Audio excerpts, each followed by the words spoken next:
Hi friends, വളരെ വിഷമത്തോടു കൂടിയാണ് ഞാനിങ്ങനൊരു video ചെയ്യുന്നത്. കാരണം ഈ വീഡിയോൻ്റെ 2 വർഷത്തായിട്ട് കാണുന്ന ചെറിയ മുയലും കുട്ടികളെ ഏകദേശം 6 മുയലും കുട്ടികളുണ്ടായിരുന്നു. ഇപ്പോൾ ഏകദേശം അവരൊക്കെ മരിച്ചിട്ട് ഒറ്റൊരു മുയലും കുട്ടി മാത്രമേ ഉള്ളൂ. അപ്പോൾ ആയതിനാൽ തന്നെ വേറെ എനിക്ക് മുയൽ വളർത്തി പരിചയവും കാര്യങ്ങളൊന്നും ഇല്ലാത്തതുകൊണ്ട് തന്നെ ഈ വീഡിയോ കാണുന്ന മുയൽ പരിചയങ്ങളായിട്ട് ബന്ധപ്പെട്ട ആൾക്കാർ ആരെങ്കിലും ഉണ്ടെങ്കിൽ എന്തുകൊണ്ടാണ് ഇങ്ങനെ മുയൽ മരിച്ചു പോകുന്നതെന്നുള്ള ജസ്റ്റ് നിങ്ങൾ കമൻ്റായിട്ട് പറയുക.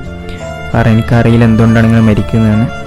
അപ്പോൾ അത് അറിയുന്ന ആൾക്കാർ ജസ്റ്റ് കമൻറ്റ് ചെയ്യുക എന്തുകൊണ്ടാണ് ഇങ്ങനെ ഇതായി പോകുന്നത്. സത്യം പറയുകയാണെങ്കിൽ വലിയ സങ്കടമുണ്ട്. കാരണം ഒരിക്കലും നമ്മൾ പ്രതീക്ഷിച്ചിട്ടില്ല. അതൊന്നും രണ്ടും അല്ല, ഏകദേശം 6 മുയലും കുട്ടി ഉണ്ടായിരുന്നു. അതിലിപ്പോൾ ഏകദേശം 1 മാത്രമേ അവശേഷിക്കുന്നുള്ളൂ. 2 സൈഡിലെ വീഡിയോ കണ്ടെങ്കിൽ മനസ്സിലാവും എത്രത്തോളം നിഷ്കളങ്കമായിട്ടാണ് നമ്മൾ മുയലുകളെ വളർത്തിയത്. ഇത് നമ്മൾ ടേബിൾ മേലൊക്കെ മുയലിനെ വെച്ചിട്ട് വീഡിയോ ഒക്കെ എടുത്തത്. അപ്പോൾ എന്താണെന്നറിയില്ല. അപ്പോൾ സത്യം പറയുകയാണെന്നുണ്ടെങ്കിൽ ഇപ്പോൾ ഈ മുയലും കുട്ടികളൊക്കെ വലുതായിട്ട് ഒറ്റൊന്ന് മാത്രമേ ഇപ്പോൾ അവശേഷിക്കുന്നുള്ളൂ.